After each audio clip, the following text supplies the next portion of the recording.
In this episode of the Wild Party podcast, I'm thrilled to sit down with Gwenna Hunter, the inspiring founder of Vegans of LA and the city's first woman to establish a brick and mortar vegan food bank. Gwenna's journey to veganism and her deep emotional connection with animals has fueled her passion for providing nutritious, plant-based food to communities in need. We dive into her incredible story, from overcoming personal struggles to building a food bank that serves diverse communities across Los Angeles. Gwenna shares the challenges and triumphs of starting and running a food bank, the importance of partnerships, and how she's using social media to spread her message. Whether you're an entrepreneur, a vegan advocate, or someone passionate about making a difference, this episode is filled with inspiration, practical advice, and heartwarming stories. Let's get this party started.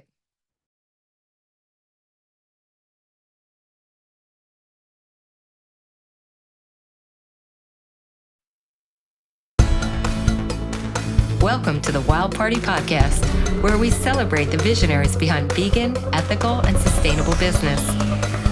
In each episode, we'll dive deep into their journeys, uncovering the why behind their mission-driven business. I'm your host, Stephanie Lahart. Tune in with me for passionate discussions about overcoming challenges, innovative marketing strategies, and the power of using business as a force for good. So whether you're an entrepreneur seeking guidance or a conscious consumer wanting to support impactful brands, join us as we explore the stories behind the businesses that are changing the world for the better. I'm excited to meet you. Let's get the party started. Not only because I am also a vegan, but I'm in Los Angeles. And it wasn't until I started doing research for this podcast that I found out about you and your amazing food bank. Thank you. Yeah. I'm happy that you're in Los Angeles. You know, we are such a vegan haven out here. I get so spoiled when I leave and go to other places. And so congratulations on being here. But yeah, thank you so much for having me today. Yeah, thank you. And I'm telling you right now, I definitely want to come down and volunteer with you one day. So we have to make sure that we schedule this after the show. But first, I want to talk about your journey because like I told you before we started recording, I did do a lot of research and you had a huge transformation that led you into this vegan lifestyle or understanding that, there was a need for you personally to be vegan. Do you want to take us back to that transformation? Yeah, I've had many. I guess we can start it from the beginning. My transformations don't stop. And I think that's also something I want to share. We're always transforming and always having an awakening and always evolving. And so I'm always going through something spiritual, supernatural, crazy all the time. But my journey started, I would say around 2008, where I decided to become vegetarian. I did what is called the Daniel's fast, which is a biblical fast where you abstain from eating any type of animal products or sugar. And a friend wanted to do it. And I was like, I said, something about this feels right. Yeah, I'll do it. And so the purpose for me was to just manifest more abundance and, spiritual well-being and all that and power and all that good stuff. But what I found at the end of the 28 days was that I felt absolutely fantastic. And I had been someone at the time that suffered from extreme menstrual cycles. Like I planned my life around my menstrual cycles. It was extreme pain, moodiness, breakouts. I would be like in the bed for days. Just a very long cycle. And after this, it was like my cycle was like 2 days. I was pleasant. I was laughing, which I never would do on my cycle. I had no pain. And I'm like, this is a miracle. And so I decided to because I felt like, okay, it's enough to just abstain from eating the meat, but I'll continue to do a little fish here and there, a little dairy, definitely gonna do my cheese. We don't need to skip that. Because in my mind, vegans were kind of insane, over the top, crazy, unnecessary, just doing too much for no reason. And so I'm like, there's no reason for me to be a vegan, but a vegetarian makes sense. And so I skipped down this path for about 8 years. And throughout my journey, I would have some odd experiences that would make me question things, but it was never permanent. It would be like, I remember like one time going to the store, and even though I didn't eat chicken, I didn't care if anyone around me ate meat, but I remember seeing this raw chicken that was out and it looked like a baby. Because when the chicken is in its full form, you see the legs, the arm, it's like a decapitated baby. And I was like, and like I never saw that before. So this day I see it and I'm like, this looks disgusting. I'm like, this is like a person. But then I'm like, okay, I can't be thinking like that. Okay, it's like going about my business. Fast forward, I moved to Los Angeles. This is the year 2016, February. And what turned me from vegetarian into vegan for the animals was a dream. And so what happened for me was in the dream, I was flying in the sky and I look down and I see this really beautiful green pasture. And when I looked down at the pasture, all of a sudden I see this cow and I knew that she was a girl cow, a woman cow. And she was so beautiful. Like this was the most beautiful cow like your mind could construct. And when I looked at her, something happened, like our eyes met, and there were these two tunnels that opened up, and I went through one of the tunnels. And I always wondered if she went down the other one, but I went down the tunnel. And when I went down it, I merged with the cow and I became her, and I was the cow. And I possessed all of her consciousness, her thoughts, her memories. Like I was able to access everything as if I was the cow. And her life flashed before me. I experienced like her entire life. I experienced like the way she felt about her children, her cow friends, how she felt about humans, her giving birth, her love. Like I felt all of her emotions. And so when I woke up from the dream and I was like, oh my God, cows have like they love, cows love. And I just burst out crying because I'm like, wait a minute, we eat them and they have the capacity to love their children like we do. And so I'm just like horrified because it's like I woke up, had this awakening in the middle of this like nightmare.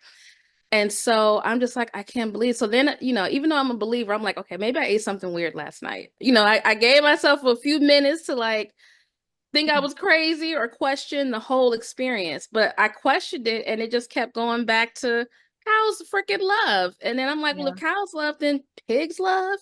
If pigs love, chickens. And I'm just like, stop. Like it was almost too much for my mind and my heart to process because I'm like, what have I been a part of? And so as I'm laying there in the bed, I'm fully awake, awakened from the dream, and I'm just like, my mind is going crazy. And I'm like, okay, I'm starting to think that I'm crazy. This is like too much right now for me. I'm like, if what I experienced was real, can I just get like one more sign? Like, if you gave me all this, just give me one more shove just so I can just feel safe and comfortable and trust what I just experienced. So, and this is no lies, I'm sitting there on the bed, awake. I'm no longer in the dream state. I'm fully awake. All of a sudden I feel this like warm sensation, but it felt very contained. It felt like it could have been like this big. Like it didn't feel like it was huge, but it felt like it was about that big. And I felt it specifically right above my heart. And it was warm, but it wasn't like it's just hard to, I don't have the human words to describe it, but it was a different type of warmth, not or like a heater, somewhat, but different, but it had a tingle to it. Like it was alive, the warmth. And something said, just put your hand on it. And so I touched it. And when I touched it, I was completely overcome and paralyzed with the best word I can use is peace. It was so perfect and it was unconditional and it was soft and it was loving and it was quiet. And it was like all my thoughts had stopped. There was no judgment. There was no nothing. It was just like I always say, if somebody would have came out of that and be like, would you like to come with us or do you want to stay on Earth? I would have left Earth because it felt like memorable. It felt like home. And so I was just like, and then it probably lasted maybe like a few seconds and then it disappeared. And I'm like, wow. And so I'm just like, oh my God. And so I knew instantly, I'm like, this is what I was born for. I got to tell everybody cows love and animals love. And that'll save the whole thing. If I just tell people that they love their children and that they have the capacity to love, that Yeah. should shut down anybody from wanting to eat any animals. And, you know, that's clearly not how that works, but I gave it a good try. Well, it's funny you mentioned that cows were kind of like your guide into veganism. Mine as well, except my transformation, the spiritual side for me, I call Instagram because here's where I came from. I actually was a vegetarian since I was about 16, but the vegetarian that was always like, "Oh, well, I'll eat dairy because the animal doesn't die, and I'll eat eggs because, it's an egg and the animal hadn't hatched yet." Now, I will also tell you, I grew up in Philadelphia in the city. So I don't think I ever saw a real cow till I was 20 years old. I mean, just so far removed from what we consider the food chain. And honestly, for me, it was Instagram that started opening up my eyes. And I'm like, oh, a cow has to be pregnant to produce milk. Gwenna, I'm embarrassed. I did not know that it had. And I'm not the first person to say this. And I'm like, because we're so far removed from everything. I grew up in a city. I knew nothing about farms. I didn't know anything about how that, happened. And I really credit social media now for being able to give people this information. Be like, do you understand what this means? And Yes. from then on in 2016, I'm like, I am vegan. And not only that, when I Wait, but meet yours people, was 2016 too? 2016. No what? Yes. And I'm from Cleveland. I'm Yeah. very similar to you. I grew up in this is odd. Okay, go Yeah, ahead. 2016, and I'm like totally vegan. And like now I tell people, some people are like, oh, well, everybody's like, oh, you live your life, you do you. I'm like, oh, no, no. I'm actively trying to convert you. I will go into my grave trying to convert as many people as I can. Hence why I wanted to start something like the Wild Party podcast, because I'm starting to meet so many business owners and entrepreneurs out there because I'm in marketing, and all these people that are coming up with these great business ideas. And a lot of them have at the core of their mission is, I want a brand that is ethical, compassionate, and sustainable. Like, I want a brand that doesn't harm the world more than it gives to the world. So, Yeah. part of my mission with this podcast is being able to give voice to people like you and other businesses and entrepreneurs to say, yes, you can have a mission that is deeply rooted in your personal values and still have a business that, sustains you and thrives and makes money. And what I really love about you is, like, you are running this beautiful vegan food bank, which started because you are such a community activist. Like, when I was doing my research on you, girl, you have like done so much good over your life with all the organizations you've been part of. I really wanted to find out, like, how, first of all, where did you get the idea that you were like, I'm going to start this vegan food bank? Because it's very innovative. It's, I've worked a lot with Skid Row. I volunteer with a charity down there. I never saw a vegan outreach before. So here I am, a vegan, helping to give out animal products to both people and their pets because we have a pet outreach. And I would feel badly about them. But I'm like, what am I going to do? And then I found you guys and I'm like, oh my God, like, I need to be involved with this. So, like, tell me then, like, what your journey was like from conception of your idea to how you decided this is how I turn it into a viable business. And I don't know if you are a nonprofit now. Are you nonprofit? Okay, non-for-profit. Like, how did you learn how to do that, to start a vegan food bank and get it up and running and find your funding or find what you needed to make it happen? Where did you get that from? Or Well, how were you able to create that? it's a really interesting story about that too. So, um, and both of these stories are interconnected. I'm trying to figure out which one to share first. I'll share this one first because I can make this like in under like a minute or so.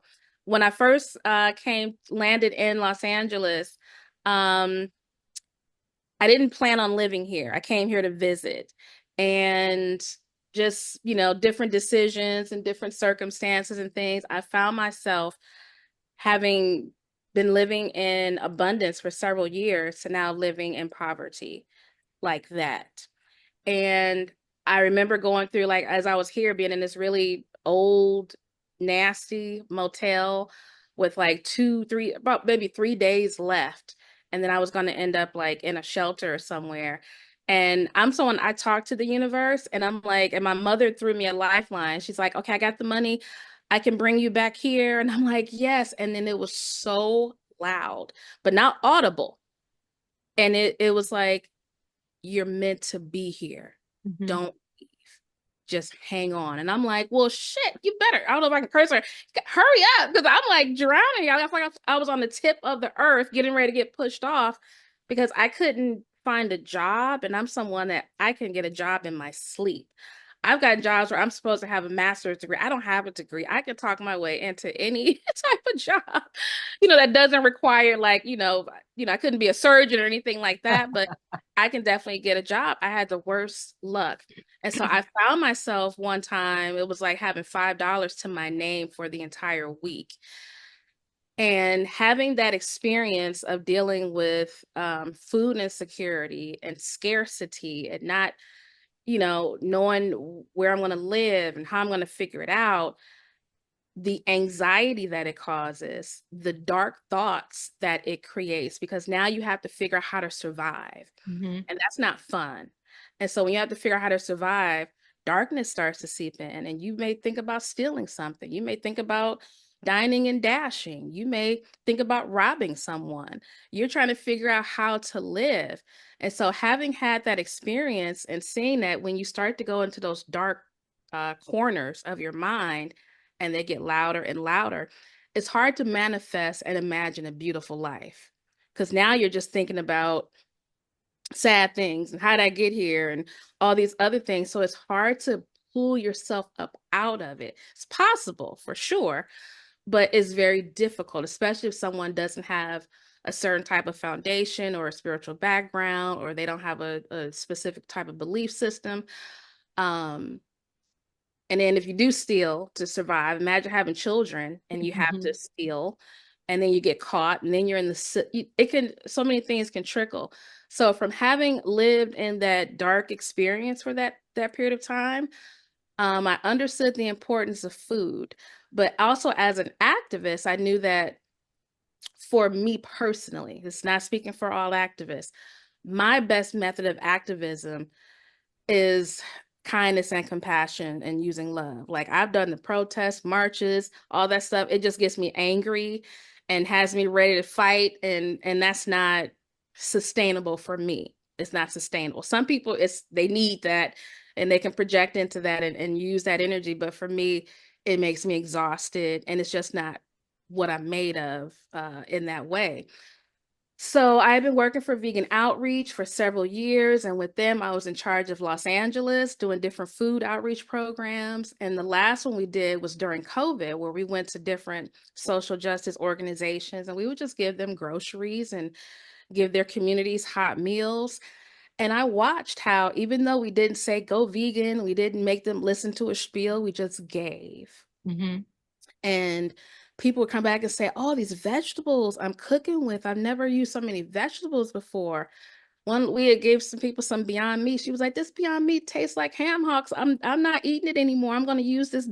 People are coming back reporting how good they were feeling, how happy they were, how people had never seen kale before. They're like, what is this?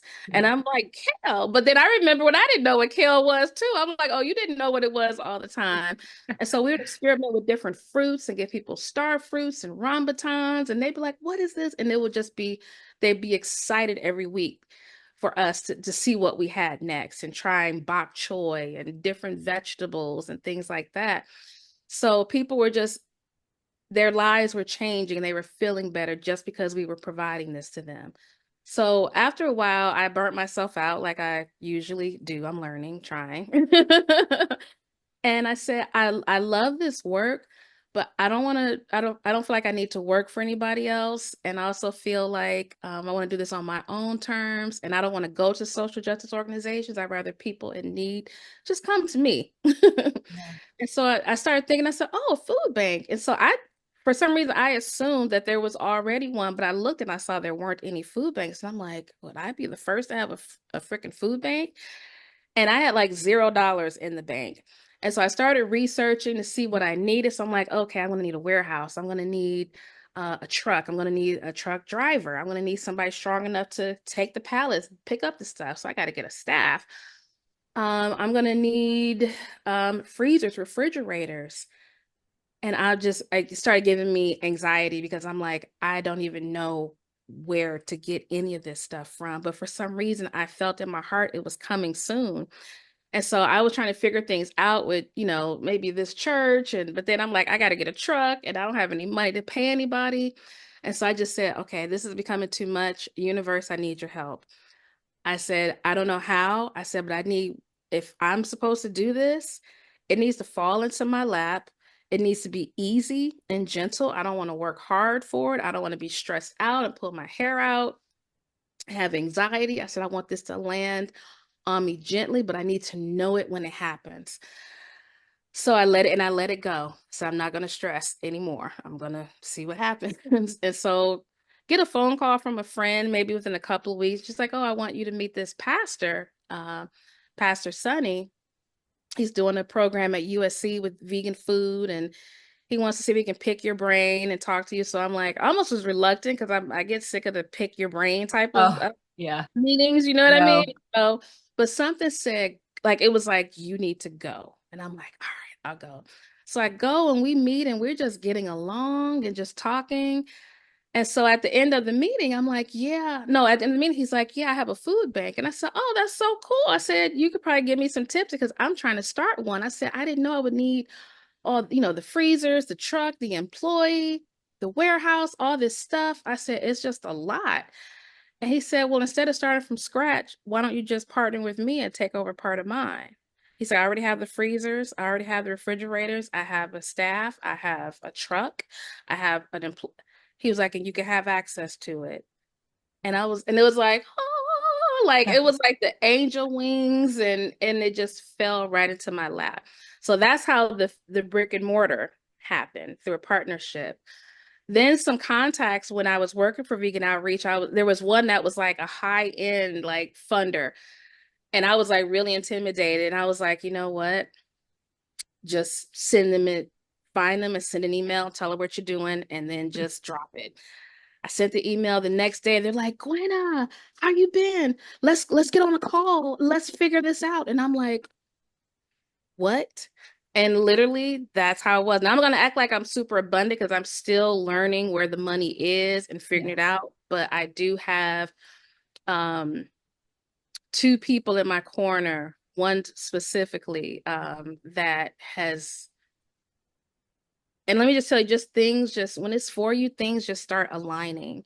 Mm-hmm. And so then it was like, then somebody else was like, oh, you need this. And it's been amazing. Well, I'll let you know, I just spoke with another entrepreneur who has went from looking at it, said, wow, this is a really successful business. And he even said to me, he goes, you're never, as an entrepreneur, you're never not fundraising. I know. Because there's always something else, which is true. Yeah. But to do it in the form that you did and find that, that union, that partnership is also really important because, as we are starting our businesses, because we have a lot of new entrepreneurs that listen to this podcast and people that are thinking about starting a business. And, one of the things that I like to impart to them is like, look, you always will get farther with a partnership than trying to just do everything yourself. And I know us, especially as women, sometimes we're afraid to ask for help because we don't want to look weak or we're just a little shy about it. And you really do, like you said, have to just put it out there, see where it lands. And if it were to land with a no, like keep asking. I actually just did a training with a group of people on the art of cold emails because they were afraid to just do cold emails, but it's the same thing. You've got to just put it out there and keep doing it to see what comes back. And like you with the vegan food bank, I mean, you really started getting momentum. Like you have a lot of great stuff going. And what I love is that you're feeding a community that needs it and you're giving them the options to have this healthy lifestyle instead of like, well, this is what we have. So this is, just what's available to you because you are, let's just say you're poor or you're not able to buy your own groceries. It's like I almost feel like that it was a disservice to them. Like I said, I'd worked with Skid Row groups before, and I'm like, well, they should have a choice too. Even though you're experiencing homelessness or you're falling on hard times, you don't have to just say, well, you this is what you have to accept. Like, Yeah. I'm never about that. So when I found out, what you guys were doing, I'm like, oh, this is so great. And the also thing I wanted to mention is because I shared my story about, not knowing that cows had to be pregnant to produce milk. We have convenienced ourselves into a total state of disconnect. So people are so used to these pre-prepared meals and having stuff handed to them. We're no longer connected to where our food comes from. People don't know. Like you said, they never saw bok choy before. They never saw kale before.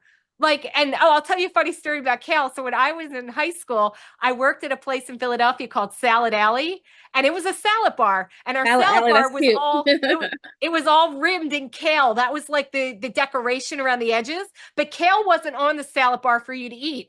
So I literally didn't know you could eat kale until I moved to LA. I swear to God. Wow. I thought it was like a dandelion, like it was just decorative. I didn't know you could eat kale. And I was 20 years old, Gwenna. So what I'm saying is like you're teaching people like the variety also of like what is available actually as far as like what you can eat that is healthy. And that is, like I said, is something we all have to learn because we're also disconnected. We don't know where food comes from. We don't know what food is. I'm telling It's you. too convenient. Everything has to be pre-prepared, come in a box, blah blah blah. And like I love that you're also able to share this now with people that are again experiencing maybe a harder time in their life.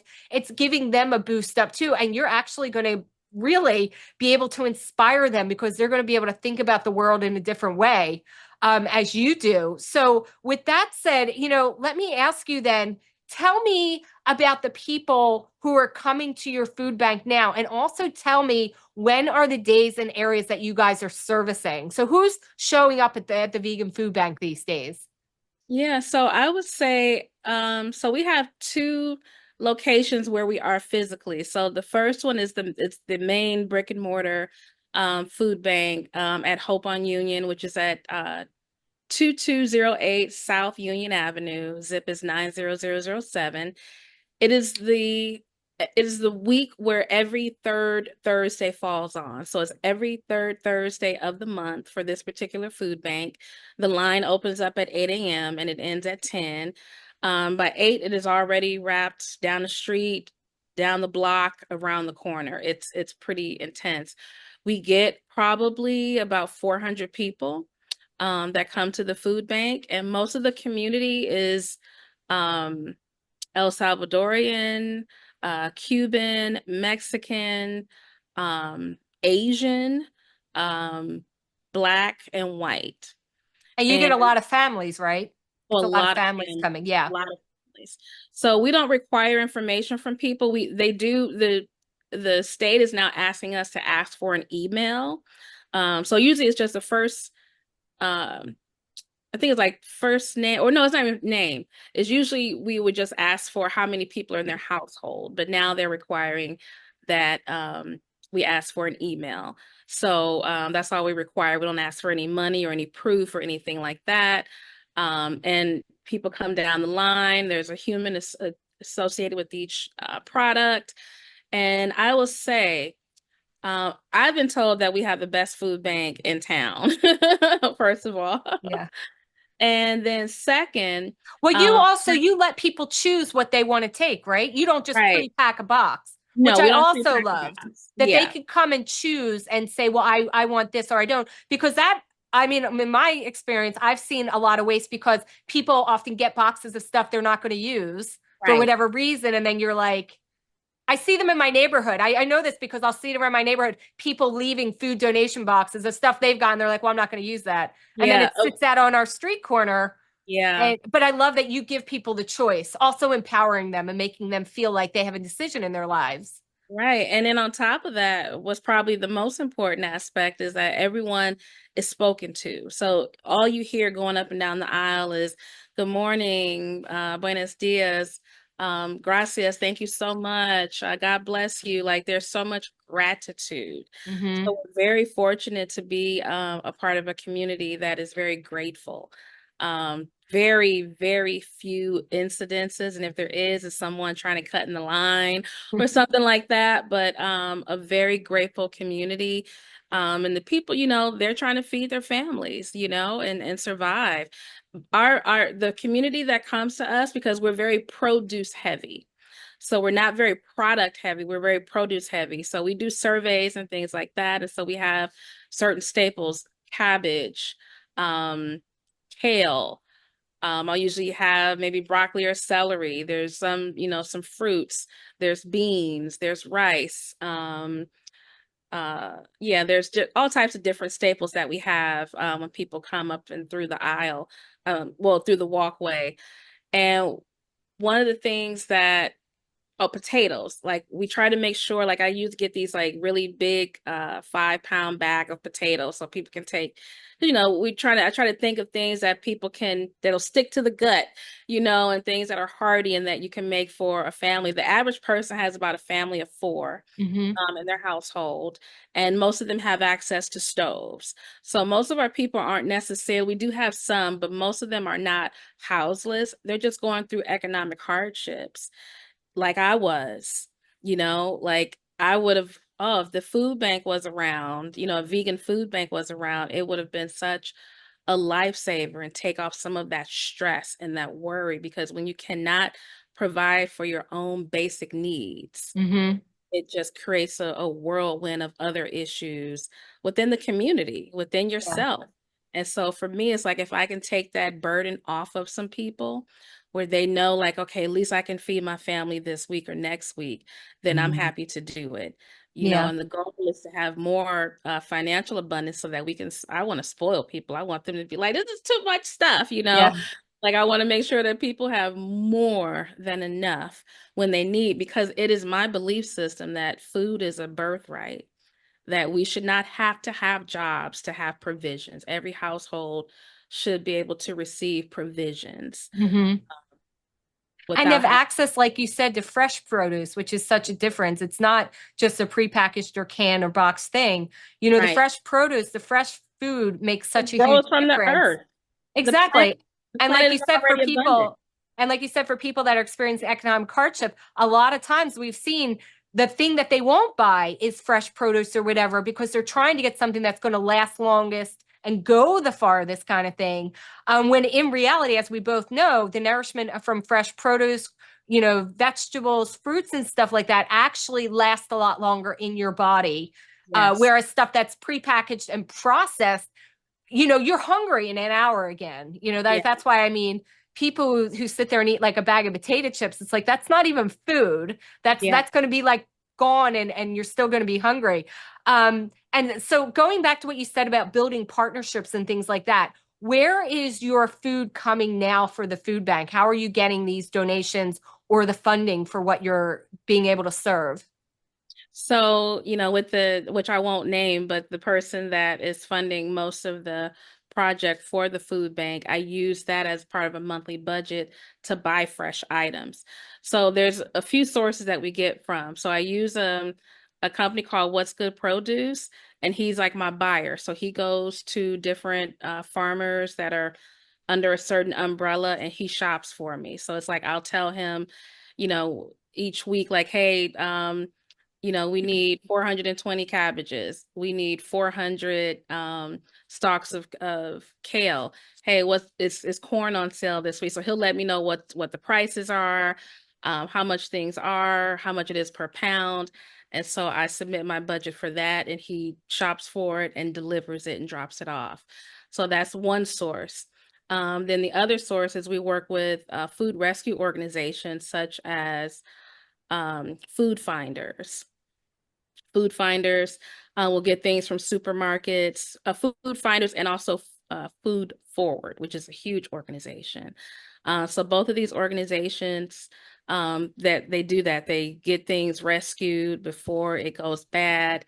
Just some of the issues is some of it is bad when you get it. So that's why I can't rely on it Yeah. and use it as my soul, because it would be so much easier. I wouldn't have to fundraise so hard if I could. But unfortunately, when you get these items, you never know what condition they're in. Sometimes a couple of boxes are good and a few are terrible because they don't really go through the boxes. Yeah. They just get them from the supermarkets or whatever, and then we pick them up. So between the budget and the food resources, and then usually it happens a few times a year, but definitely towards the end of the year, we start getting a ton of vegan manufacturing companies or food organizations. Hey, we got 10 pallets of this. You want? Yeah, I'll take it, you know. Yeah. Like we got a huge donation from Shroom Eats. We got some of their product. We'll get things. Chobani is an organization. They'll send us free product coupons because they have a plant-based line. And so we pass those free coupons out at the line and just say, oh, go to the supermarket. And it was the first time we did that. People are like, what is this? Yeah. Like, it's free. It's a free coupon. It was like, I don't have to pay for it. It's like, no, you just go and get yourself 32 ounces of some plant-based milk. And they're just like, wow. So just even seeing that some people have never even experienced a free product coupon before. And then All Vegetarian Inc. is another organization. They're very generous several times a year. They're a vegan meat company. And so they'll donate product to us. And then we just get random calls and solicitations sometimes for things. So, yeah. Well, your work is so important, and I'm really glad that you're doing this and that you have the strength, the internal strength and fortitude, because it's not an easy road, the one that you have picked, or as you think picked you, honestly. I know, But I I like, always tell people it chose me. yeah, I didn't choose it. but I love that you're actually getting some recognition. So I did read on one of your Instagram posts that at the inaugural LA Civic Leadership and Impact Awards, you got a shout out. Did you win an award? What was that about? I mean, I you was got a some kind of recognition. finalist. Yeah, I was a finalist for a community award, community innovator award. And there were probably like 6 people in the category, and it was down to the two of us. And I didn't understand that when I went. My friend had told me something, but I was going through some stuff, so I didn't really listen very well. I just knew I better be here. And then I was looking at the thing, I was like, I'm a finalist. I'm like, wait, what? So yeah, I didn't win it, but I still won. Yeah. Well, I mean, just that be, recognized and get your name out there, that's really important. And people do look at that stuff as like social credibility insofar as that you are doing work that matters. So when I saw that, I wanted to mention it because I wanted more people to know that what you're doing is, not just important, but other people are recognizing your work as valuable and as impactful. So, I just wanted to mention all that because it's not just me that thinks you're awesome. There's, all of these community groups out there, like LA Works Now, that's like, yes, Gwenna Hunter is really, trailblazing here as far as bringing really good, nutritious food to people who need it most. And also, I really feel like through your work that you're also just making other people more aware of how they're eating in general, because sometimes I can feel like maybe the more well off you are, the more disconnected you'd be. And they'd be like, oh yeah, I should probably eat more vegetables too. Like I said, I feel like we've convenienced ourselves into a society of like not knowing where our food comes from. Everything has to be convenience. Everything has to be in a box. And it's like, that's not the best way, like you said, nutritionally, spiritually, bodily, and then, bringing in the whole fact of like, also for the animals that we're killing and also for the environment that we're stripping because of the way we eat. So all of that is so important and beautiful. But let me ask you, because you are an entrepreneur at heart, like you figure out how to get stuff done. And I love that about you, but just asking you personally, not for your business, what's your measurement for success? Like, what do you define success as in your life? Well, it has recently changed. Before I used to define success as money, how much money I made at the end of the year. Then I would probably say the most recent one that I used to use was like achievements. That felt like success to me, like, being recognized, which, I appreciate it because I did a lot of work in since I've been in LA that has gone unnoticed. And I'm not going to act like it doesn't feel good for somebody to be like, good job, thank you. It's like, it feels good. But now it's like quality of life is success for me. Rest is success. When I can rest a whole day and not, trust me, I have my days where it's just like on. But rest and truly at peace and happy with my life and myself, taking a vacation, taking breaks without, and it took me a couple years to like really get this. Like when I first left my last job, like when I would have like would be relaxing, I would start to feel anxiety. Like, you're not supposed to be relaxing. Get to work. Like, what are you doing? It's like, no. And I would tell myself, like, I don't have to earn the right to be alive. I can relax. I don't have to be on all the time. And so I'm at a time in my life now where it's like I want a more softer life. And I'm learning now about delegation and that you don't have to do it all. And it's good when you have people help. And I've been learning this for a while, but I keep seeing new layers come off. I'm like, oh, I'm getting it now. So now my focus for next year is to make sure that I have more people on the team, more paid, permanent people on the team, have someone help me with things, and let someone else, go and do that outreach program. You don't have to go to all and let somebody else go and let them report back. And it's like, oh, I'm allowed to do that. Okay, I can do that, So it's like giving myself permission to just see things in a different way. Yeah. And as entrepreneurs, I find even for myself, one of the hardest things for me is to delegate because I'm the queen of just one more thing. Just let me do one more thing. Just one more thing. One more. No, I'm just going to do this one more thing. And then I'll hand it off.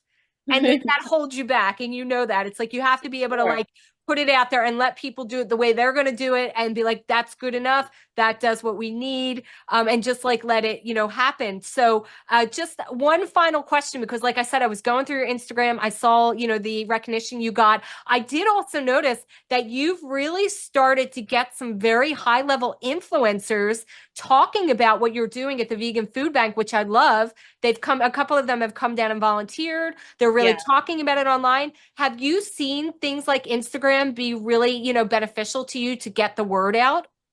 Yeah, especially for volunteers. And that's really what I'm always trying to get the word out for, is to always make sure we have enough volunteers to come and serve the community. Because it always rotates, and Instagram has been wonderful at that. We're not necessarily trying to get the word out about the food bank because we're pretty much at capacity between that program. There's the second one that we do, and then I do floating food banks throughout the year at like different locations. Like we went to the Barack Obama Global Preparatory School, and we did we had like a we created like a free farmers market there, and people came and got produce, and we talked to people, and it was really good. So we do those throughout the year. But yeah, between all of those, I forget what the question was. The question just was, how has Instagram helped you get the word out? Yes, and you answered okay. it really beautifully. Like I said, I'd seen some influencers getting involved, and, I totally understand where you're like, we're at capacity. But my feeling always is, the more promotion you get, the better, because you'll find more sponsors like the one you have now that just want, because what my hope is for you, and maybe this podcast will help you, I want some of the celebrities that are out there in LA, and you people who know you're out there, to be like, we want to come down and also donate, to this charity and give you the financial backing you need to get even bigger and hire staff and things like that. We're in LA. I mean, this is like the city of money. Like money just like flows around here, which I love. And we also know, like, as specifically towards the end of the year, when people are looking to do their tax deductible donations, I could really see something like, your vegan food bank being like, yeah, this is where I want to do my donation for the year. And that's, really why I brought it up, because I want to bring you more financial donations to make your group even bigger. Thank you again for being part of the Wild Party. Thank you for having me. Thanks for listening to the Wild Party podcast. If you're an entrepreneur or professional who would like to be on this podcast, please visit boomtownmarketing.com and click on podcast. We believe that every business has the potential to change the world for good, and we want to support our community to help make the world more ethical, compassionate, and sustainable for all future generations to come. And if you're looking to build your business, no matter what level you're at now, request your free marketing consultation at boomtownmarketing.com and click Get Started.